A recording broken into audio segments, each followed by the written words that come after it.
For 5 years, Weston Hale had not touched the wooden toolbox in the back of his storage shed. Not once. Not on slow weekday mornings when the silence gave him too much room to think, not on weekends when the neighbors rolled their cars into driveways and cracked hoods, and he heard every rattle and idle through the thin walls of the house he shared with his 8-year-old daughter. The day the Mercer Larkspur X failed its test run and the entire company pointed at him, Weston packed his tools, locked the box, walked out of his garage, and never looked back. He became a warehouse manager, a school lunch packer, a patient father, and nothing else. But on a Thursday afternoon in late October, a black flatbed truck slowed at the end of his old property lane. A woman in a gray coat stepped down from the passenger door. She walked toward him without hesitation, and the man behind the cab began pulling a silver cover off the object in the truck bed. Weston saw the low roofline first, then the deep navy paint, then the signature front grille he had measured with his own hands. His chest went hollow. It was the Larkspur X. The car that had destroyed his life had come back. Stay with this story to the end, because the car that once took everything from Weston Hale is the same one that will hand it all back. The town Weston lived in sat 40 minutes outside Detroit, close enough that half the men who grew up there had worked at some kind of plant or garage or supply outfit, and far enough that nobody famous ever came through on purpose. He rented a 2-bedroom house near the edge of town, where the road turned from pavement to packed gravel and the streetlights stopped, and he kept to himself in the way that small towns either respected or gossiped about, depending on the week. His neighbors knew his name, knew he had a daughter named Piper who went to the elementary school on Birchfield Road, and knew he had once been some kind of auto technician before something went wrong. They did not know the details. Weston had never offered them. He woke early, made breakfast, dropped Piper at school, drove to his warehouse shift, came home, made dinner, helped with homework, and slept. He repeated this 6 days a week without variation, and on Sundays he allowed himself one long walk with Piper through the fields behind the house, where neither of them had to talk unless they wanted to.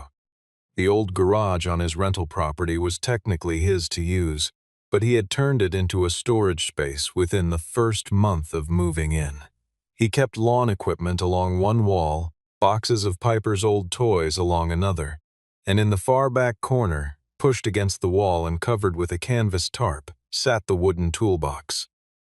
It was a broad, deep box made of southern yellow pine, built by his father before Weston had turned 20, and it held more than 30 years of accumulated tools, ratchet sets and torque wrenches, bore gauges and calibration instruments, test leads and data readers, and a set of custom-ground flat files that no manufacturer had ever sold in any catalog.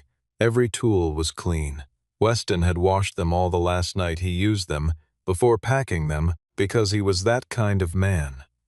The kind who treated his instruments with care, even when he was about to bury them. Piper had asked him once, maybe a year after they moved in, why he never opened the box.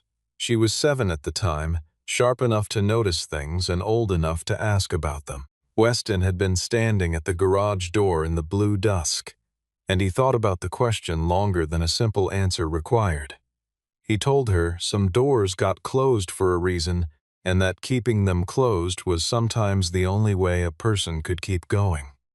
Piper accepted this with the kind of quiet that children use when they understand the shape of an answer without understanding its contents. She did not ask again. The neighbors who knew enough to form an opinion mostly concluded Weston had burned out, which happened to mechanics who spent too many years chasing precision in machines that never behaved perfectly. A few of the older men who had worked the lines at area plants said they'd seen it happen plenty of times. A man would give everything to the craft, and then one day the craft would give nothing back, and you either found a new way to live or you didn't. They said it without judgment. Weston was raising a kid alone and paying his bills and not bothering anyone, which by most local measures made him a decent enough man, regardless of what had happened to his first career. He did not tell them it wasn't burnout. He did not tell them it was something far colder than that. The woman who stepped off the black flatbed truck was 36 years old, and she carried herself the way people do when they have been asked to be two contradictory things at once: composed and apologetic, decisive and deferential. Celeste Mercer wore no visible company insignia, no name badge, nothing that announced who she was before she chose to speak. She had driven to Weston's property with two people: a lawyer named Delaney Brooks, who carried a slim portfolio and said nothing during the approach, and a young engineer named Betrayal Dawson, who wore steel-toe boots and kept her hands in her jacket pockets. Celeste had not called ahead. She had made that decision deliberately because she understood that if she had called, Weston would not have answered, and if she had left a voicemail, he would have deleted it. She introduced herself plainly: her name, her title, the company she ran. She watched his expression and she saw exactly what she expected: a jaw setting hard, eyes going distant and cold, a stillness that was not calm but the opposite of it. Weston said her last name the way a person says the name of something that once burned them. Then he told her to leave. He said it without raising his voice, which somehow made it more final than if he had shouted. Celeste held his gaze and said she understood, and then she turned slightly and nodded to the man at the truck bed, who pulled the silver cover loose and let it fall. What sat on the bed of that truck was unmistakable to anyone who had spent years inside the Mercer Motors prototype program, and to Weston Hale it was as recognizable as his own face in a mirror. The Mercer Larkspur X was a low-slung performance prototype built around a hybrid drivetrain architecture that Preston Mercer had approved in the last active year of his life. Its body was deep navy blue, a custom mixed shade they had only ever applied to the single test unit, and the front fascia carried the open grille that Weston himself had adjusted 3 separate times to achieve the exact airflow numbers Preston wanted. It was not a car that resembled the Larkspur X. It was the Larkspur X unmistakably, carrying every mark of the life he had poured into it and the ruin it had brought him. Weston did not speak for a long moment. He stood in the gravel lane with the late afternoon light coming flat and gray through the cloud cover, and he looked at that car the way a man looks at something that has no right to exist in front of him. Celeste spoke carefully.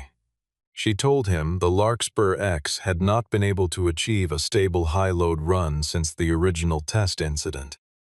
The current engineering team had replaced the battery module, updated the firmware twice, swapped sensors, and rebuilt the rear suspension geometry, and the car still locked itself into a fault state every time it approached the exact load threshold from 5 years ago. No one on staff could explain why. When she had gone through the private records her father left, she found a handwritten note in a leather journal that Preston Mercer kept for project observations. The note was short: "If Larkspur ever fails again, find Weston Hale. He was never the mistake." Weston let out a short, dry sound that might have been a laugh in another context. He said Mercer had 5 years to find him. The company had chosen not to, and now it needed him when the machine needed saving. Celeste did not argue the point. She said he was right, and that she was there partly because she needed his help, and partly because she was beginning to understand that her father had believed something about that incident that no one had allowed him to make official before he died. Weston told her none of that changed what the Larkspur X had taken from him. He told her to load the car back onto the truck. Then Celeste reached into the portfolio Delaney was carrying and placed a single sheet of paper on the wooden fence post between them. It was a photocopy of Preston Mercer's note, in his own handwriting, with the line underlined twice: "He was never the mistake." 5 years before that October afternoon, Weston Hale had been 34 years old and working as a prototype restoration technician inside the sealed development facility at Mercer Motors, and he had been doing it without the credentials that most of his colleagues carried. He did not have an engineering degree from a ranked university or a certification from a manufacturer training program.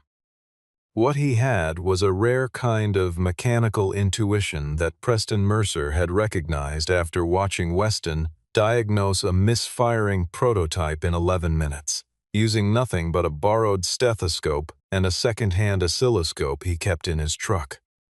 Preston had hired him on a contract basis first, then brought him permanently into the prototype division, where his job was to take cars that were theoretically finished and find the things no one else had found.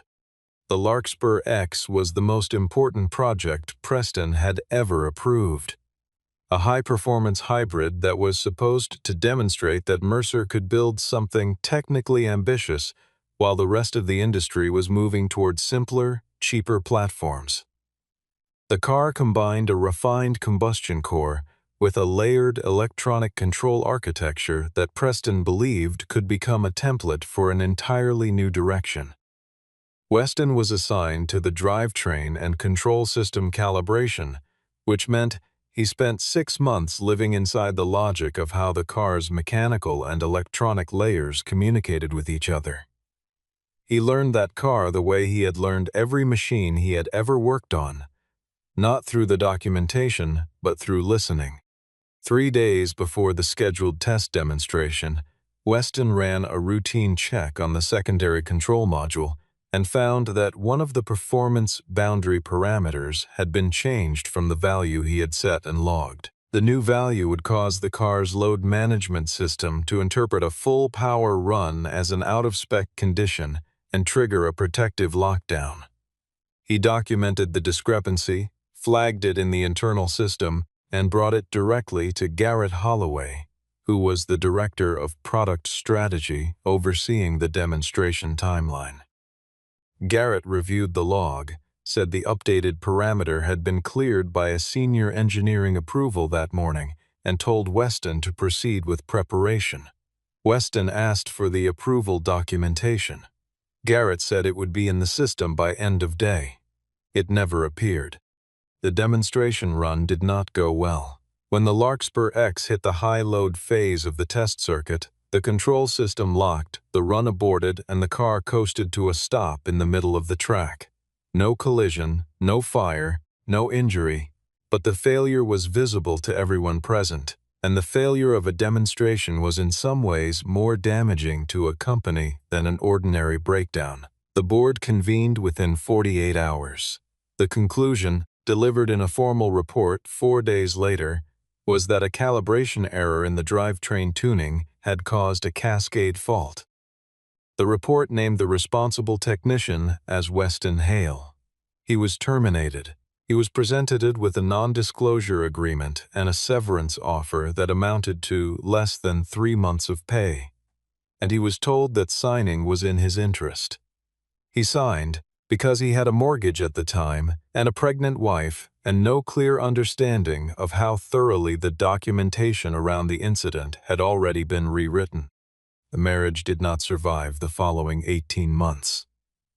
The financial strain was part of it, and the silence Weston had legally bound himself to was another part. But the largest part was what happened to him internally when the job and the reputation and the sense that his hands knew what they were doing all left at the same time. His wife was not cruel when she left, only honest about the fact that she could not stay tethered to a version of him that had stopped believing in itself. Weston accepted the divorce, took on primary custody of Piper by mutual agreement, and moved to the rental house outside Detroit. He packed the toolbox the night before he left and did not open it again. Celeste told Weston the Larkspur X needed to run a stable high-load demonstration circuit within 48 hours. Sterling Quinn, a significant outside investor who had been monitoring the Larkspur restoration project for 18 months, had agreed to attend a private showing at Mercer's closed test facility. If the car performed, Quinn's capital commitment would hold, and Celeste would have the financial standing to maintain her position as CEO against the pressure her uncle Vaughn Mercer and his aligned board members had been building for months. Vaughn had never believed the Larkspur X should be revived. He had argued since Preston's death that the project was a financial liability and that Mercer's future lay in licensing arrangements with a larger manufacturer rather than independent development. If the car failed again in front of Quinn, Vaughn intended to use the failure as the final evidence for a board vote to sell. Brielle Dawson spoke then, for the first time since they had arrived. She said she had read every accessible technical file on the original Larkspur incident, and she had found gaps. Not small gaps, pages that should have contained module audit logs, authorization records, and calibration histories were simply absent from the company archive. The records that existed named Weston throughout the build phase, but then stopped referencing him entirely once the fault report was issued. That kind of disappearance in a technical archive did not happen by accident. Weston said that even if everything they were saying was true, touching that car again meant handing Mercer another opportunity to put him in the middle of a failure. He had a daughter who needed stability. He had a life that was small and quiet and entirely his own, and he had built it specifically to survive without risk. Celeste said she would pay him for the inspection alone, just for a diagnostic check, no repair commitment. He refused the money. But when Brielle started the car to move it into the shade, a relay click came from deep in the secondary control housing, and Weston heard it from 20 feet away, and his expression changed without his permission. It was a sound he recognized, not because it matched the fault records from 5 years ago, because it didn't match them. The records described a mechanical calibration failure. That relay click was the sound of a locking command being issued from outside the car's normal operating sequence. Someone had told the car to fail. Weston stood still for a moment. Then he walked toward the car. The wooden toolbox was in the far corner of the garage behind a folded lawn chair and an old plastic storage bin. Weston moved these things out of the way slowly, as if the act required more concentration than it did. He stood in front of the box for a while without touching the latch. The light in the garage was the flat yellow of a single overhead bulb, and the box sat in it like a thing that had been waiting patiently for exactly this, which did not make it easier. Piper appeared in the garage doorway behind him. She had walked over from the house without him hearing, which she had a talent for. She looked at her father standing in front of the box, and she looked at the box, and then she asked him if he was scared. Weston turned and looked at her. He said yes. Piper considered this. She asked if being scared meant he was not going to open it. He said being scared was exactly why he had to open it, because the only way to know whether something was actually his fault was to look at it directly, and he had been looking away for 5 years. Piper nodded with the gravity of an 8-year-old who does not fully understand the weight of a thing, but understands that it has weight. Then she went back inside to finish her homework. He unlatched the box. The tools were exactly as he had left them. Each instrument in its holder, each drive set in its rack, the calibration gear in its foam-lined case, all of it clean and ordered and maintained, because he had been unable to pack them any other way. Celeste had come to stand at the garage entrance while he worked through the initial inventory.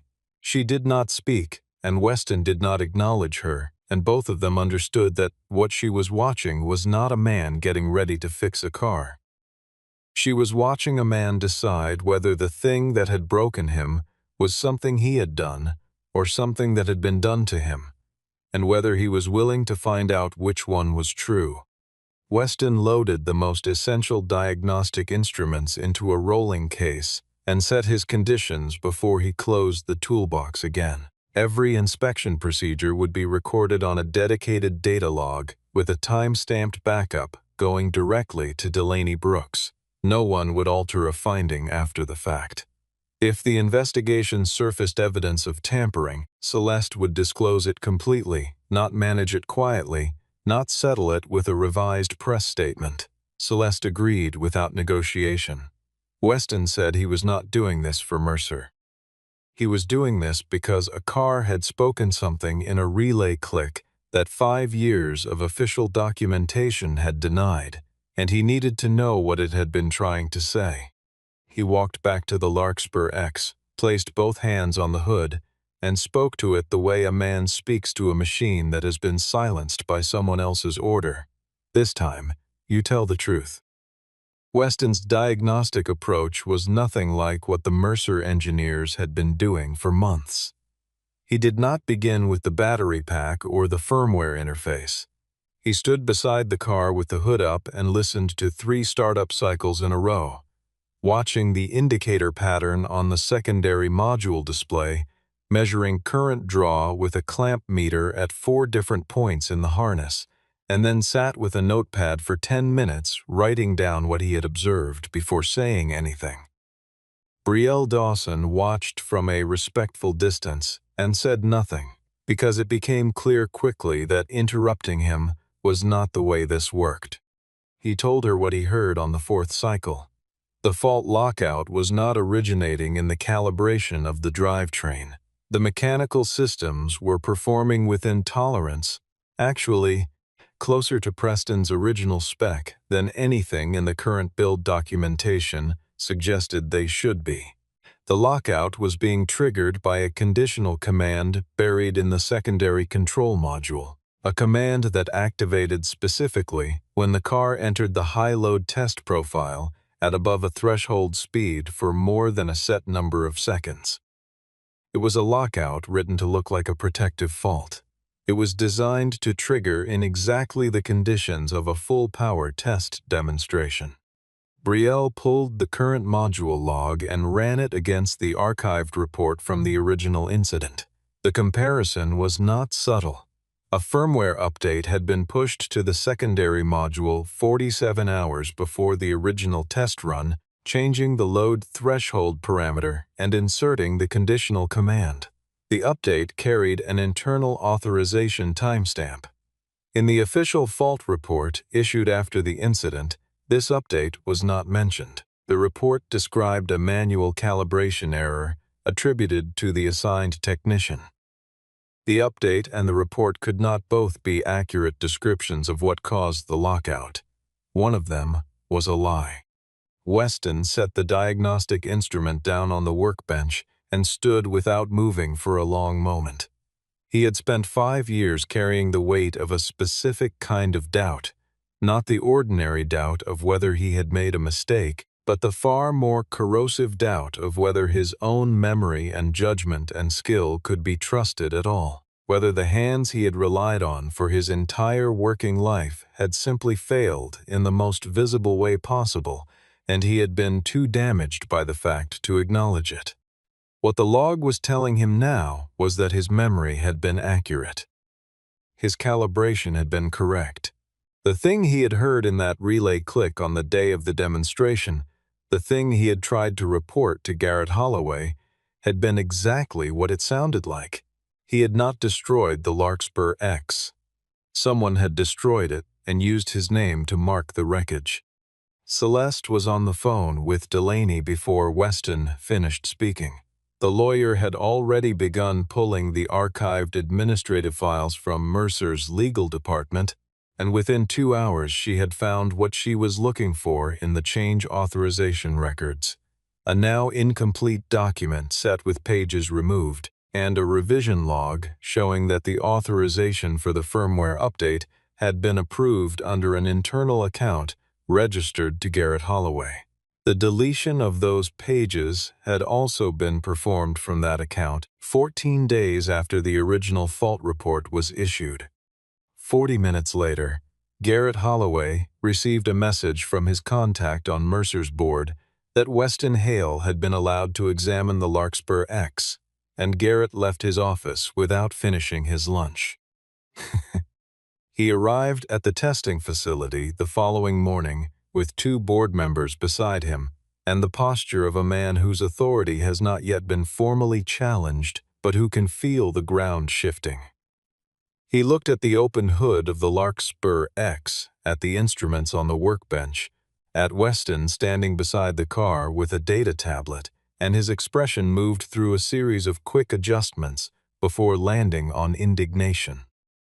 He announced that an unauthorized third party had been given access to a proprietary prototype and that any findings produced outside the official engineering review process had no standing, and that Celeste had let her grief over her father's death compromise her judgment as an executive. He said Weston Hale was a man who had already proven he could not be trusted with this vehicle. The words landed the way old wounds do when someone reopens them deliberately, with a precision that proved the speaker knew exactly where to press. Weston set the tablet down. The room watched him, and for a moment it looked like he might simply agree, the way a man who has been told often enough that he is responsible for a disaster can sometimes be persuaded to believe it again. Then he picked the tablet back up. Celeste spoke before Weston had to. She told Garrett that if the fault report from 5 years ago was accurate, he should have no difficulty producing the original authorization documentation for the firmware update applied to the secondary module 47 hours before the test run. She said it calmly, the way her father used to phrase things when he already knew the answer, and was waiting to see whether the person across the table did too. Garrett said the documentation had been reviewed and filed according to standard procedure. Delaney said the documentation was missing from the archive, and that the deletion log showed it had been removed from an account registered to Garrett's credentials 2 weeks after the incident report was published. Von Mercer joined the exchange by video from his office, visibly displeased. He told Celeste that she was allowing personal sentiment about a discredited employee to threaten a 48-hour window that the company could not afford to lose. He said the investor timeline was not negotiable and that whatever Weston believed he had found needed to be reviewed by the full engineering staff before any conclusions were drawn. Weston looked at the screen and said he was not drawing conclusions. He was reading data that had been in the car the entire time and that the full engineering staff had missed because they had been working from a fault report that described the wrong failure. Vaughn began to respond, and Weston added that he would be glad to explain the discrepancy in detail to anyone present, including Sterling Quinn, if Vaughn preferred that method of review. The room went quiet. Garrett looked at the wall. Vaughn's feed paused as if he was conferring with someone off-screen. Brielle found the authorization timestamp on her own terminal and set it quietly to Delaney, who added it to the document she was building. Weston picked up his torque driver and went back to work. The man who finally gave the investigation its backbone had been living quietly in a retirement community in Ypsilanti for 3 years. Lawson Drake was 61 years old and had spent 22 years inside Mercer Motors' test division before being encouraged, with significant financial incentive, to take early retirement approximately 6 weeks after the Larkspur X incident. He had not been given a formal reason, only a number, and he had been too tired and too legally cautious to fight it. What he had done before turning in his badge was make a copy of the original test day data archive from the tracking system the team had used, a local backup that predated the official record cleanup, stored on an external drive that he kept in a fireproof box in his spare bedroom. Delaney reached him by phone the morning after Garrett's confrontation at the facility, and Lawson arrived the following afternoon, with the drive in a padded envelope and the look of a man who had been waiting for someone to ask. The archive contained the full telemetry record of the test run, time-stamped and unedited, along with the communication log from the internal team channel that morning. The communication log showed Weston submitting a flag on the secondary module at 9:41 in the morning. with the discrepancy description and a request for documentation on the approved update. It showed Garrett responding at 10:12, instructing the team to proceed without delay because the board presentation could not be rescheduled. It showed Weston submitting a second flag at 11:55 with a stronger recommendation to postpone, and it showed no response to the second flag. After the test failure, the log showed Weston's immediate request to lock the car for data preservation, the action of someone attempting to protect evidence, not conceal fault. It showed Garrett issuing an override authorization and requesting the car be moved to a secure bay before the board arrived. The official report, published 4 days later, described Weston as having failed to report the calibration discrepancy. Celeste sat with the archive for a long time after Lawson finished walking her through it. The weight of what it showed was not abstract to her. It showed her father's company protecting a lie while her father was dying, and it showed a man losing everything because he had tried to stop a failure that others had decided to let happen. Lawson told her that Preston had suspected something was wrong with the official account, but had been too ill and too surrounded by the board to pursue it, and that the note he had left for Celeste was the only leverage he had been able to pass forward. Lawson said Preston had never stopped believing Weston was the best technician who had ever worked on the project. Celeste nodded and said she was beginning to understand why. She told Weston about the archive that evening. He listened without expression. Then he went back to the Larkspur X and worked until 2 in the morning. The 48-hour window that Sterling Quinn had set expired at dawn on a Friday, which meant Weston, Betrayal, and Lawson spent Thursday night inside the test facility with the Larkspur X stripped to its secondary control layer, working from Preston Mercer's original specification documents against the as-found state of the module. There was no dramatic breakthrough moment, no single revelation that unlocked everything at once. There was instead the incremental, methodical work of 2 technicians and a retired engineer tracing each deviation from the original design, reversing what had been altered, and testing the result against the baseline that Weston still carried in his memory and that Lawson could verify from the archive. Weston did not work fast. He worked in the way he always had, which Betrayal observed was the way a person worked when they were not trying to finish but trying to understand. He narrated quietly as he moved through each section of the module, not for Betrayal's benefit but for his own, because speaking aloud the logic of what he was doing helped him hear the places where something did not follow. There was a point around midnight when he stopped and sat on the shop stool for a few minutes without working. The sound of the facility's ventilation system and the faint electrical hum of the test equipment filled the space. He was not resting. He was deciding whether the thing he was about to do, restore the car that had been used to destroy his reputation and give it back to the company that had allowed it to happen, was something he could do without losing what he had spent 5 years rebuilding inside himself. His phone rang. It was Piper, calling from the neighbor's house where she was staying the night. She asked if he was still with the scary car. He said he was. She asked if the car was sorry. He thought about this with the kind of seriousness the question deserved, and said the car had never actually done anything wrong, that the car was more like him than he had ever wanted to admit, something that had been made to do one thing well, and then had been prevented from doing it and blamed for the prevention.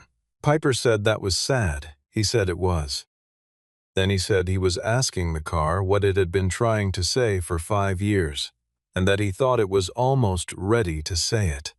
Piper told him to come home with breakfast. He said he would. He returned to the module. Betrayal walked him through the comparison log on her tablet. Lawson confirmed each restored parameter against the archive record.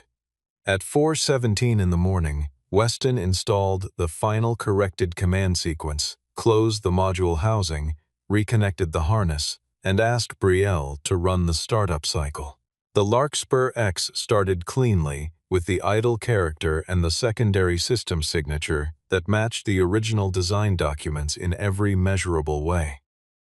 Betrayal looked at the data readout and said it was the first time since the car was built that it had started to full operational status without a system fault.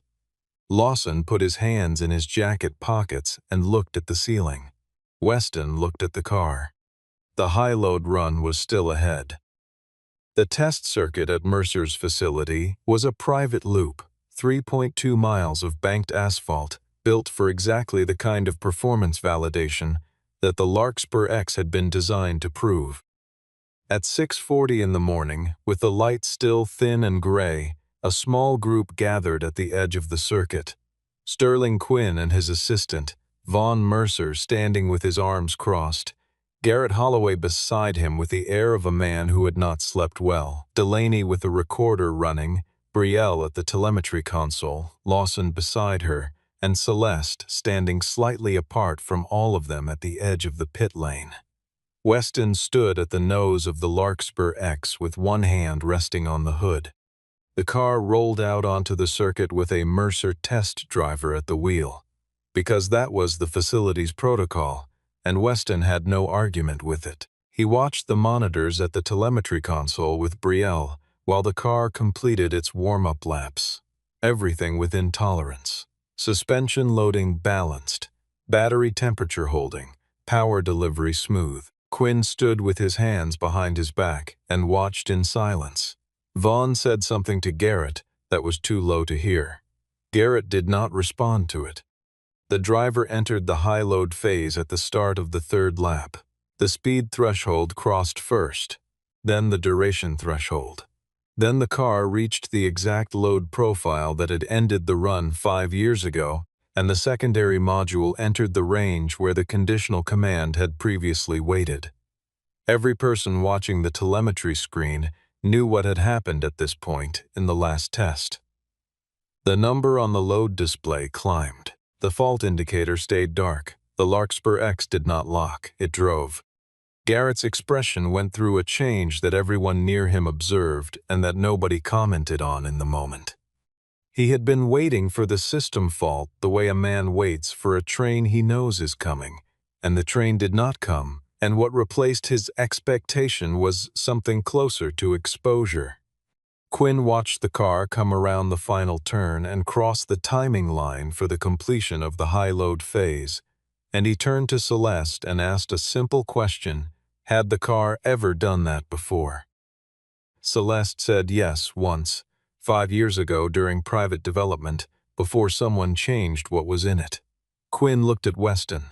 Weston was not looking at the readout, or at Quinn, or at Celeste. He had his eyes closed and his hands still flat against the hood of the car, and he was standing very still, the way a man stands when he has been carrying something for 5 years and has just put it down. Celeste called for a full board session. The conference room at Mercer Motors headquarters was large enough for a long table and a screen, and the 15 people who crowded into it, some of whom were present because they had been summoned, and some of whom were present because they needed to understand what they had allowed to happen. Garrett took the seat at the far end and kept a folder in front of him that he did not open. Vaughn joined by video again, though the resolution on the screen was good enough to see that he was uncomfortable. Garrett made his argument first, because he understood that if he waited he would have no argument left. He said Weston had demonstrated a technical capability in a current test, and that was worth acknowledging, but that it proved nothing about what had happened 5 years ago. The fault report from that incident had been reviewed by 3 senior engineers and accepted by the full board, and reopening it, based on a legacy data file and the word of a man with a personal grievance against the company, was not procedure. He said the company's legal exposure in reopening a settled matter was significant, and that Celeste was allowing sentiment to override governance. Delaney presented the documentation without preamble. She placed the communication log from the test day archive on the table, the authorization record showing the firmware update cleared under Garrett's credentials 47 hours before the run, the deletion log showing the same credentials removing the update documentation from the company archive 2 weeks after the fault report was published, and the comparison analysis Betrayal had prepared showing that the fault profile from 5 years ago and the fault profile Weston had reversed were identical in origin. She did not characterize any of it. She let the documents speak. Betrayal added the technical confirmation. The fault had a mechanical fingerprint specific to the altered command sequence in the secondary module. No manual calibration error by any technician could produce that fingerprint. The records that described fault as a calibration error were technically impossible. Celeste spoke after the room had spent time with the documents. She said Mercer Motors had called a man the cause of its worst failure, because that was easier than admitting the failure had been created inside the company by people who needed a project to collapse. She said she was not issuing a verdict on her father's administration because her father had been ill and isolated in the final months of his life, but she was issuing a statement on her own. The record would be corrected, the documentation would be restored, and the company's conduct would be reviewed by an independent auditor. She said she had started looking for Weston Hale because she needed a car fixed. She was finishing this meeting because a person's name had been taken from him, and that was not something she was willing to administer as an unaddressed fact. Weston was invited to speak, and he stood at the table and said fewer words than anyone expected. He said he had not stopped being a mechanic when he left Mercer. He had stopped trusting what his hands knew because every official record told him his hands had been wrong, and there was no version of that kind of doubt that left a person intact. What the Larkspur X had proven on the test circuit that morning was that the hands had always known the truth. He said the car had been telling the same truth for 5 years. They had simply built a story loud enough to keep anyone from hearing it. Garrett was formally suspended from his project responsibilities pending the auditor's review. Vaughn's motion to sell the company was tabled by a board majority, in part because Sterling Quinn made it clear that his capital interest was contingent on the independent oversight process moving forward. Both men left the meeting without speaking to Weston or to each other. Celeste met with Weston at the old garage on his property 3 days after the board session. She had a contract with her, and she laid it on the workbench without theatrics. It was an offer for the position of lead restoration specialist on the Larkspur X program, with an expanded scope that would include oversight of any prototype development the company undertook in the following 2 years. The salary was more than he had ever made in any role. She told him she understood this was complicated, and she did not expect an answer on the spot, and she was leaving the contract for him to review with his own counsel. Weston looked at it for a long time. He did not touch it. He told her that fixing the car and fixing what happened to him were not the same thing, and that he had learned the difference between the two clearly enough in the past 5 years that he was not willing to confuse them now. Fixing the car had given him back the knowledge that he had not failed.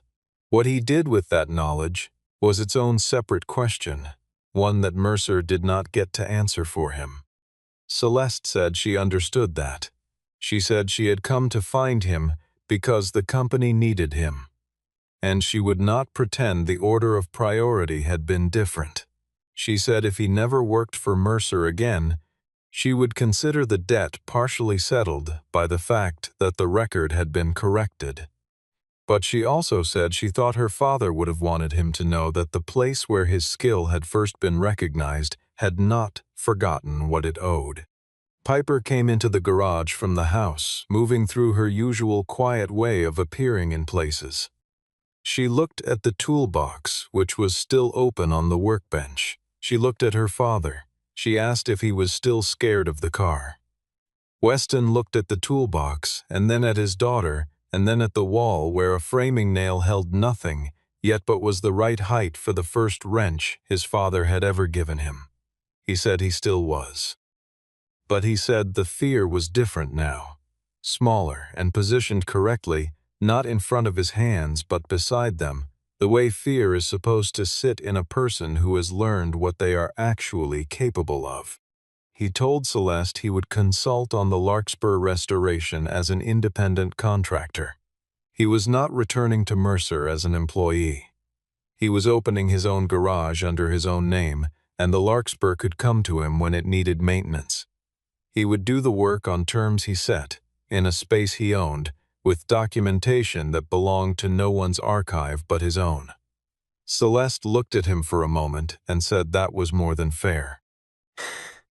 Several months after the board session, the Mercer Larkspur X was presented again in a small, closed event for investors and automotive journalists. The event was not loud. There was no dramatic unveiling and no prepared narrative about overcoming adversity. The car was simply driven, cleanly and without fault, around the same test circuit where it had finally told the truth. On the technical placard mounted beside the vehicle for the event, one line appeared below the project history: Independent Restoration Oversight provided by Weston Hale, Original Prototype Specialist. The name had not been in any Mercer document for 5 years. It was there now. Lawson Drake's name was restored to the test program records by the independent auditor's recommendation, alongside a formal correction of the incident report. Garrett Holloway's employment was terminated following the audit's findings. Von Mercer retained his family shareholding, but lost his operational influence over the product division when the board restructured its committee assignments. Sterling Quinn extended his investment commitment by 2 years and named the independent oversight requirement as the condition of his confidence. Weston did not attend the presentation event. He was at the garage on his property, which he had repainted the week before, and renamed with a small sign above the door that said Hale Motor Works in plain black letters. He had hung his father's wrench on the wall, and beside it he had pinned a copy of the auditor's formal letter restoring his professional standing. He had arranged the toolbox on the bench where it could be opened without effort, and the tools were in it the way they had always been, clean, ordered, ready. When the Larkspur X arrived at Hale Motor Works for its first scheduled maintenance check a few weeks after the event, Weston opened the door himself and walked to the car without hesitation. He popped the hood. He set his instruments on the rolling cart beside the engine bay. Piper watched from the open garage entrance, doing her homework on a folding chair, and Celeste stood slightly behind her, having driven the car over herself, and neither of them spoke because neither of them needed to. Weston placed both hands on the frame above the engine bay and looked at what was inside, and the sound of the garage, tools on metal, the faint click of cooling components, the ordinary breath of a working space, settled around him like something returned. He had spent 5 years keeping a locked box between himself and the thing he was best at, because someone had told him loudly enough and officially enough that his best had caused a disaster. The car in front of him was proof that no disaster had come from his hands, that the failure had been constructed around him and not by him, and that the 5 years had taken from him something that had always remained true. He was the person who could hear what a machine was trying to say. He reached for the first tool. The Larkspur did not flinch, neither did he. The car that had once been used to destroy his name was now the document that carried it back. Every line of its restored logic a record of what had been done and who had actually understood it. Weston Hale had not returned to the place where he was ruined. He had returned to the work that had always been his, and this time he was doing it in his own garage, on his own terms, with the only audience that had ever mattered watching quietly from the door.